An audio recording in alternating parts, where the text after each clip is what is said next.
Maput Taram Loukhre Manipur Nungtigi Pongbo Pau Session the Kangatsaba Maru Pau Kara Story Collection Makai the Matamana and Mian the Paudam Zeri Leti People's Committee Manipuna Watok Sing Kanaduna warep trying to loukhre Meetei amasun naga MLA Singapore wari sargani Prime Minister Home Minister Unargani Asankasar Ngashidagi sahi ahum henbagi mamangdagi kuki zo purki lamhen tu henba makoigi terrorising amasung makoiga kusamna bangamkai wangmadagi sakchalakpa mioi singa kusamna duna atamna mitai tamthiraba lan sathar nang bamatung sahi ahum henjalakpadagi yero phurup oiriba nagasing su onsin duna kut tharpadagi ohirakli ba manipur gi wathok singbu Leti People's Committee Manipur NPCM na puthoktuna kumna khana khibaga loina warep trying to loukhre State asigi naga amasu Meetei CEO singa punsin duna semba committee na unified response haiba pandam da ngasi Kangpokpi district ki manung chanliba makan khungi committee honda Leti People's Convention ama pangthokibani mifam asida Manipur gi henomi singa saruk yaki khaina leinabagi mifam asida KT Meetei Jimik retired IRS MUG Law Department ki head Dr. Y Premananda Demographer Dr. RK Narendra Amadi Indira Gandhi Tribal University ki assistant professor Homen Thangjano resource person sing oina wangang ki convention asida Assam Prince amsa jurist Aron Maina moderator orega Dr. Shais Virendra Amadi Miva Hunglona reporter oina saruk yaki ngasigi convention asigi matana committee asigi convener Asankasan hai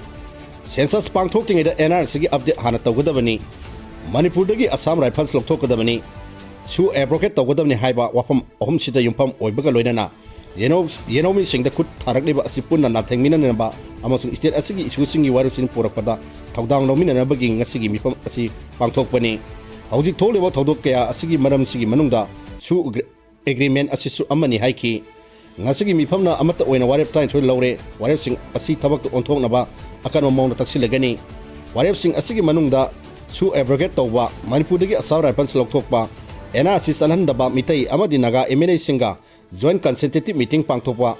committee asigi members singda aki akhang pirakpada puna thengnaminaba state natraga central nengana lokolaba thabak thawang singda langda thudanaba committee members singa makoidagi labla leiba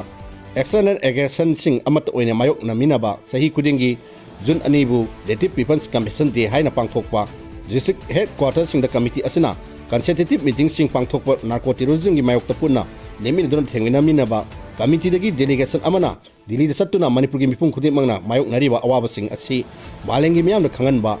wawgi mifam sing pangthokpa amadi atopa leibak sing satuna maru oiba organization singda marik chumna khanganba ga loinana kuki miniten sing phajin ki naga misam taruk thadok ngaba puna hona minamana singbani haiki mamang thagi taram doida mamit amasung makhut pula phadna pukibadagi hoji phawong mafang khangriba naga misam taruki matangda asankasana makhoi taruki langla langjin ngasi phawada khangandana thamlakpa haibasi committee gi maikei de akan mawng ka dem tawi irang asi hena pakthok chakthok tanaba phajinduna thamlagliba naga tarku athuba matamda tek takadana thador katamni haiki Home Minister Gobidas Kothojana phamung sani lehringadoriba Bishnupur District Hospital yengsinkhre Home gi thabaksu puriba Minister Gobidas Kothojana hauji phamung yangkhai leiriba Bishnupur District Hospital bu phamung sani lainaba layeng sang ama ohenaba thorang lakalapga iroinana ngasi layeng sang asigi phibam hakthingna yengsinkhre khongchat asida mari lainaba official singa minister da Bishnupur District Hospital bu matamga sunaba layeng sang ama ohenbata natana phamung sani leigadaba health care center ohenbada sangadaba infrastructure ni amasung mathok taba thabak sing matangda pawdamki minister gi maikei de sunengan layeng sang asigi mathok taba masak sing lehelagani haibagi phirep nengak tal leire hairaduna Bishnupur District gi miyam gi yumthong da singthana ba yaba medical service phangana tawsu piki baga loinana layeng sang asigi mathok taba infrastructure sing semgadagani haibagi thajaba piki tarang asi Prime Minister Narendra Modi na one district one medical college haiba miyeng makada paikalakpani haraduna official singna puchen singna kathopaga loina loisang asi hena pakthok chakthona ba hona bada puning sangbiu haiki khongchat asida Bishnupur District Police ki SP amasung district asigi CEO sing new sing chu saruk yaki Naga misam sing phajin khibigi mayokta National Commission for Scheduled Tribe ta wakat kre mamang thagi taram de Kangpokpi District College amasung konjim kun anigi nolama mafam amada Susampur dagi lakiba thadau re Baptist Association gi sas leader yauna misam ahum nongaina kaptona hatkiba amasung atopa mioi mari son kiba thogdok thokra matung lailon wifi kuki kundagi pastor ani yauna naga misam taru amasung nupi 33 kun asigi khunja nupi sing amasung kuki terrorist na phajiluro matung नुपी ताइन थादोरखबसु हौजिक फावबदा नागा मिसम तरुकी लाला लंजिंग खंगबा ngamdabgi mayokta New Delhi da leibra National Commission for Scheduled Tribe ki ta petition ama fine tawdon wakatkre petition asi maya imphal thana wangkai lekai dige asem rosan kawwa mi amana petitioner complainant oiduna mamang thagi kulumdoida fine tawkibani mahaki wakat asi commission na mathangi numit me ohum me tarik kungo humdoida phangle haibagi acknowledgement pirakre hairi panba yabadi hojik phawada mafam khangdriba naga misam sing adudi Reverenda Dr. Manu Thiamai Brenung Chawang Pastor Kempimbo Pherong Buing Thimai Dilip Thimai amasung Kalewang Pau Abon Maini wakat asigi matuina Commissioner Local Home Thobo Tabak Sing Local Lagani Haina Tajanari Pauna Kaiten gi drain sing do sendabdagi commercial activity punamak phen oire Dr. K.S. Loken Manipur gi khadi sawa amasung maru oiba commercial center ama oina Paraman Kaiten gi saruktal yauriba Pauna Kaiten paring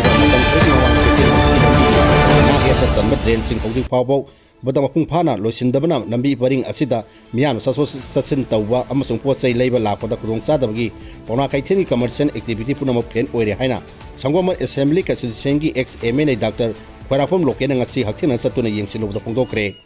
ngasi ayuk mahana Pauna Kaiten paring gi nak yata sangkhaliba drain phibam yengsiloduna hai Imphal Smart City Mission laktingai di mamangda oirang kiba Pauna Kaiten phibam dagi mission asil lakra matungda amuk ka hena sokchile oirang liba phibam asidi angak po phawi haibduna contractor singna masagi ojaba khara phangnaba amadi selok thoko yanaba mawongda thabak subagi mahutta miyangi interest thabak subiyu haiki numit kharni gi mamangda chief minister Y Khem sanasu Pauna Kaiten da hakthina satuna single liba drainage system asigi thabak sing yingsin khrabani adubu drain sangkhatpagi thabak asi hojik phawbok mapungphana loisindraba karigino haina hangladuna mahana mari leinaba authority gi miyeng chingsinna athu matamda sinna bahona biyu haiki olakliba akoibi aing asagi khan asidagi khradang orbsu kannaba Pauna Kaiten da thariba upambi sing shoktanaba mari leinaba loisanga tanarga drain sanbi thabak chathabiyu drain sanbi gi thabak da upambi khara yanthekre haina su mahana nongaitaba phongdoki Manipur gi pawari ga sagon rakhiba Shillong Manipur gi Rajbari singkup sana thudyekiba tha tare hinjilakle anoba ama sagadoribna traga saroidoribra Manipurna British makuta August 13 1993 taning tamba phangla matungda Manipurna State Constitution Act 1993 semduna thangnaba kumja 1994 da mikhan pangthoktuna state asigi ahanba assembly lingkhakrabasu October 15 1994 da India gi saruk ama oikiba gi mangoina na September 13 1994 da merger agreement khuyak pina ki mpham ama oibata natana Manipur gi ningthau singi pawari ga sagon rakliba Shillong gi red lands da lairakhiba Manipur gi ras baribu October 9 1995 da anauba ama sagat kadoribani haiduna sidolaga sikup sana yakhai ki watha tare hinjalakla ba phawbada anauba ama sengat sagatpagi mami taramdre Manipur gi ningthau singkhata natana state asigi pawari ga hathena na mari lainar liba rasbari asibu sidokraga hojik phawbo ising manungda leitum thada bodona leithokibagi matangda Shillong gi Boisi Road leiba rasbari asigi campus makta da office oiriba Manipur gi Enders Consortium Shillong nasu April 2023 Manipur lengaki art and culture gi director da ayi basono ama pisindona taksin wal laikre Consortium asigi president TS Lemana Khuyak pidona loisang asida pisinba ayi basaro adu ahan manate masigi mamang October ga 2012 dasu Consortium asiga marin Manipur gi pawari ga sagon narliba Rajbari bu restoration tawinaba ayi basaro ama loisang asimakta da pisin ki ba laikre April tarik kun ga tare 2023 Consortium asina pisin ki baseronda Rajbari asi numit khani gi mamangda sidoktuna thudiak pakhara khara horkhabasu October 9 1995 da mapungphana loktokibani Zeron asina sidokraba Rajbari asigi masaksing Manipur lengaki art and culture loisangna khomjindona thambasu thagatpa pongdoladuna Rajbari asi thudiakraba matungda November 5 1995 da Manipur lengaki miutsingna saruk yaba mifam ama Shillong da pangthoki mifam aduda matam adugi PDA gi secretary amasu director mahut monetary amasu supervision committee gi chairperson amadi art and culture loisangi sasing kantana singba committee asigi executive member yauna Consortium asigi amasung Manipur Saita Parisad Meghalaya gi mihut sing su saruk yaki mifam aduda sidona Rajbari asigi ariba masak sing phana lairibana masibu sizinabna ba pokta committee gi maikedi piki thaba asi pangthona ba committee na higher authority ga tanagani haina su phongdokibani hairi mifam asi pangthokra phawda hojik tha tare henjal alabasu sidokraba Manipur gi Rajbari asigi laibak tambangamdre हिरम असगी मतंग कंस्टिट्यूएम असगी president मोनिस निंगथौजंग खकनना उनबद मान हाय अनव राजबरी अमा सेंगनबगी ममी तमद्री मतम महंगलिबा असि काउथोखिबगी फिबमनी हारदना राजबरी असि सही चाम सुरे नतग सुगिदे हाइबगी मथौ ताते ब्रिटिशना इहान हाना अवांग नोंपोक नमदमद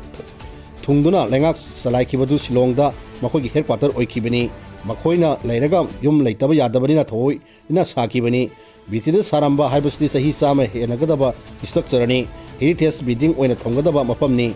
आर्कियोलॉजिकल सर्वे ऑफ इंडिया नसु संगतबि मथौ तारिबनी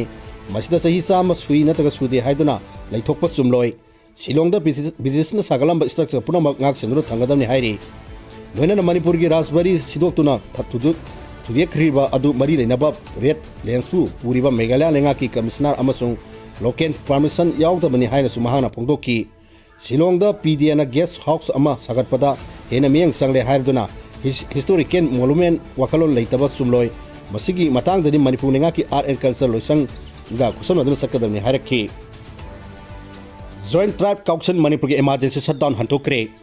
mamang thagi tarahomdoi da kuki terrorist na phajin khibri hojik phaw mari makhong khangba ngamdriba pastor ani yauna naga misam tarpu athu matamda tek da kana thador kadamni habigi demand torduna Tamelong district headquarter da leiba inpui liangmai rongwei amasu jeme purup ki apun balup oiriba Joint Tribe Council Manipur na ngarang dagi hawduna khudak dagi tuten emergency shutdown gi khongjang sangchal lekhibana janiarong purumna taba mafam singda mahok sagi miyam gi punsida Sauna akaiba pikre purupsing asigi nupising yauna ngasisu akan ba shutdown gi khongjang changchilaklaba matung ngasi nungthin pu manga rom tarakpada council asigi maikai dige thorpa serot amada khongjang asi khudak dige hantole haina phongdorki council nang khongjang asi hantokna basu kariguma naga misam tarpu panthadana tekda kaidana thadorok trabadi khongjang asi amu hana changsin bana taga makha taba sabsaba taboksing lokhakani hairi loisalapda story collection miyang tabri ba khwai punam pu amka hana kurum jari pawro jari